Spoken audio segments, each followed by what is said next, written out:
Hi అండి. Welcome back to our channel. ఈరోజు మన ఛానల్‌లో బిర్యానీకి మించిన రుచితో ఉండే బగారా రైస్‌ని, మటన్ కర్రీని ఎలా ప్రిపేర్ చేసుకోవాలో చూద్దాము. చాలా బావుంటుందండి టేస్ట్ మాత్రం. ముందుగా రైస్‌ని ప్రిపేర్ చేద్దాము. ఇది చేయడం కోసము ఒక గిన్నెలోకి ఆయిల్‌ని, నెయ్యిని సమానంగా తీసుకోండి. ఇందులోనే బగారా ఆకును వేసుకోవాలి, బిర్యానీ ఆకు. ఇప్పుడు కొన్ని స్పైసెస్‌ని యాడ్ చేసుకోవాలి. షాజీరా, దాల్చిన చెక్క, బిర్యానీ పువ్వు, అనాస పువ్వు, ఇలాచి, లవంగాలు ఇలా మీ దగ్గర ఉన్నవి కొంచెం కొంచెంగా యాడ్ చేసుకోండి. ఈ స్పైసెస్ అన్నీ యాడ్ చేసుకున్న తర్వాత ఒకసారి బాగా ఫ్రై అవ్వనివ్వాలి. ఇందులో బిర్యానీ పువ్వు వేస్తే చాలా టేస్టీగా ఉంటుందండి. దాన్ని స్టోన్ ఫ్లవర్ అంటారు. కంపల్సరీగా వేయండి, చాలా బావుంటుంది. ఇందులోనే పొడవుగా కట్ చేసుకున్న పచ్చిమిర్చి వేసుకోవాలి. అలాగే కొత్తిమీర వేసుకోండి. పుదీనా కూడా వేసుకోవాలి. ఇవి కూడా వేసిన తర్వాత ఆయిల్‌లో కాస్తంత ఫ్రై అవ్వనివ్వాలి. ఇవి ఫ్రై అయ్యేటప్పుడే ఇందులోకి కసూరి మేతిని యాడ్ చేసుకోవాలి. ఈ కసూరి మేతి వేయడం వల్ల బగారా టేస్ట్ అనేది చాలా బావుంటుందండి. తప్పకుండా కసూరి మేతి వేసి చూడండి, మీకు కూడా నచ్చుతుంది. చూడండి, ఇవి కూడా కాస్త ఫ్రై అయిన తర్వాత ఇందులోకి అల్లం వెల్లుల్లి పేస్ట్‌ని వేసుకోవాలి.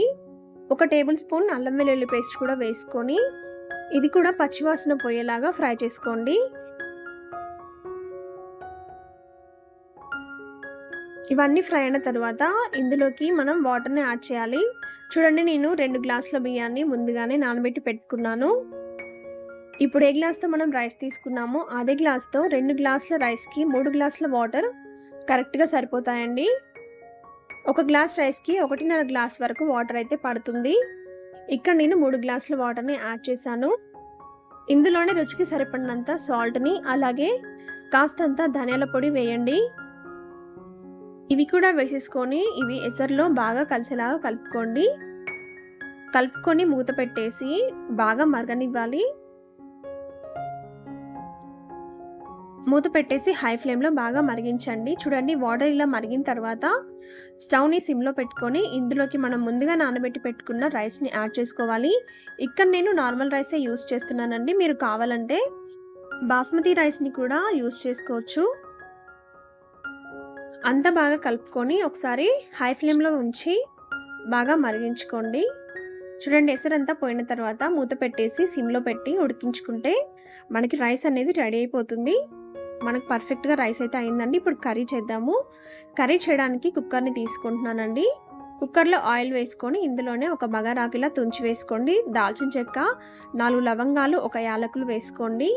ఇందులోనే జీలకర్ర కూడా వేసుకొని ఇవన్నీ బాగా ఫ్రై అయిన తర్వాత ఇందులోకి ఉల్లిపాయ ముక్కలు ఇలా కట్ చేసుకొని వేసుకోండి. ఇక్కడ నేను 2 మీడియం సైజ్ ఆనియన్స్‌ని ఇలా ముక్కలుగా కట్ చేసుకొని వేసుకున్నానండి.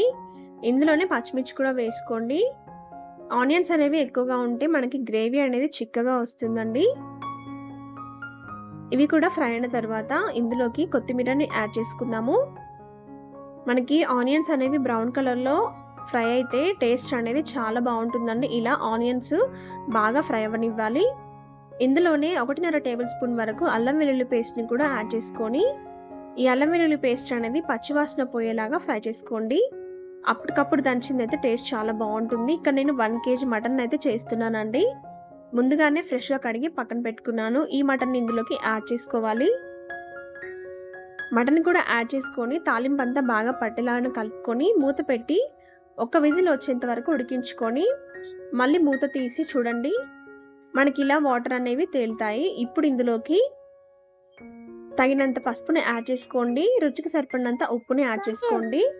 మనం రైస్‌లో ముందుగానే ఉప్పు వేసాం కాబట్టి చూసి వేసుకోవాలండి.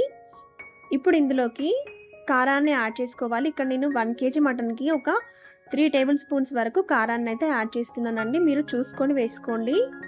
కారం కూడా వేసుకున్న తర్వాత అంతా బాగా కలిసేలాగా కలుపుకోవాలి. ఇప్పుడు ఇందులోకి 1 టీ స్పూన్ వరకు గరం మసాలాని, 2 టీ స్పూన్స్ వరకు మటన్ మసాలాని వేస్తున్నానండి. నేనిక్కడ Everest garam masala, Everest mutton masala అయితే వాడుతున్నాను. మీకు ఏది అవైలబుల్‌గా ఉంటే అది వాడుకోవచ్చండి. అంతా బాగా కలుపుకున్న తర్వాత ఇందులోకి వాటర్‌ని యాడ్ చేసుకోవాలి. మనం ఈ కర్రీని కుక్కర్‌లో చేస్తున్నాం కాబట్టి వాటర్ అనేవి ఎక్కువగా పట్టవండి.